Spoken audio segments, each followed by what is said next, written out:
চৰকাৰী স্কিমৰ লগতে মাননীয় মুখ্যমন্ত্ৰী ডাঙৰীয়াৰ নেতৃত্বত যিখিনি অসমৰ দুখীয়া ৰাইজৰ বাবে অৰুণোদয়ে হওক যুৱ প্ৰজন্মক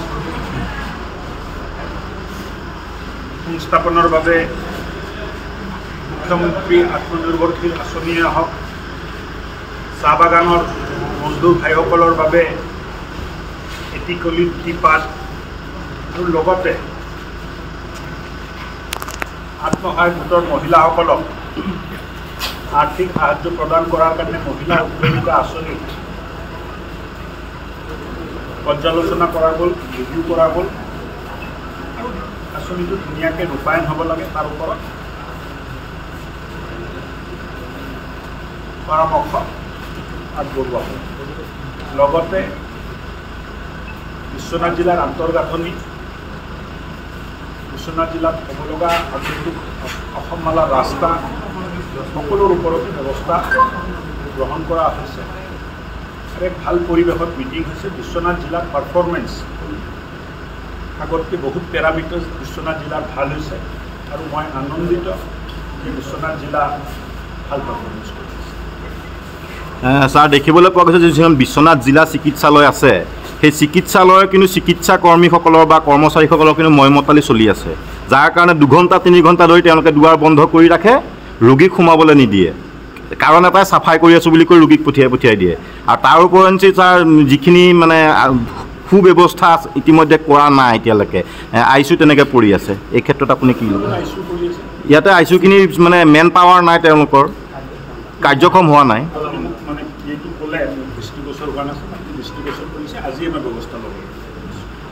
আৰু ছাৰ মডেল যিখন হস্পিটেল আছে বালিচেঙৰ, তাত কিন্তু এম্বুলেঞ্চৰ সেৱাত 108 বা 102 এই সেৱাবিলাক নাই, যাৰ কাৰণে আপোনালোকে এটা ভুল নাযাব, জানি থওক যে অসমত হস্পিটেল কেন্দ্ৰিক এম্বুলেঞ্চ ব্যৱস্থাটো নোহোৱা হৈছে।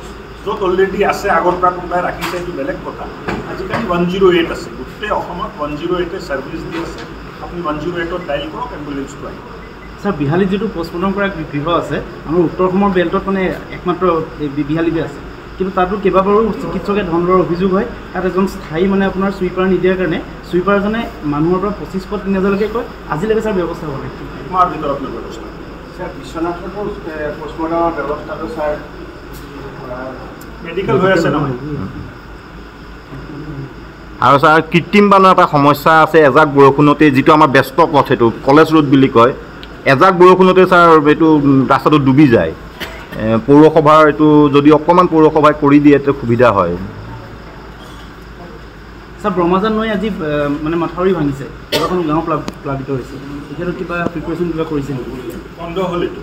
হয়, প্ৰশাসনৰ ফালৰ পৰা সাহাৰ্য দিয়া হৈছে? সাহাৰ্যটো আজিকালি এই চিষ্টেমটো উঠি গ'ল। দাদা, সাহাৰ্যটো আগত আছিলে যে কেম্পত আহিব লাগিব, তাত ৰেজিষ্টাৰ হ'ব, নাম আহিব, DC চাৰ্কিল অফিচাৰে নাম ল'ব, DC তাত পঠাব, এপ্ৰুভেল হ'ব, তাৰপিছত সাহাৰ্যটো দিয়া হৈছে। এতিয়া পানী সোমাইছে, তেখেতসকলক যদি ওলাই আনিব লাগে ওলাই আনিছে আৰু সাহাৰ্য আৰম্ভ কৰি দিছে। কেম্পটো বিশ্বনাথ জিলাত ক'ত ক'ত কেম্প হ'ব পাৰে, ভৱিষ্যত যদি বানপানী হয় ক'ত ক'ত কেম্প হ'ব, ৰিলিফ দিয়াৰ কাৰণে কি কি বস্তু প্ৰয়োজন হ'ব, অলৰেডি আজি 1 মাহ আগতে ৰিভিউ হৈ গোটেই বস্তুটো ৰেডি আছে।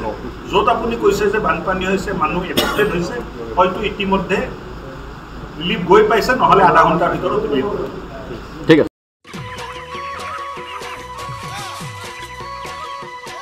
অতি কম দিনতেই একোটা এনেকুৱা হৈ যায়। মই যে বিয়মৰ দানা খুৱাওঁ, আপোনালোকক বিয়মৰ দানা খুৱাওক আৰু কম দিনতেই অধিক মুনাফা লাভ কৰক।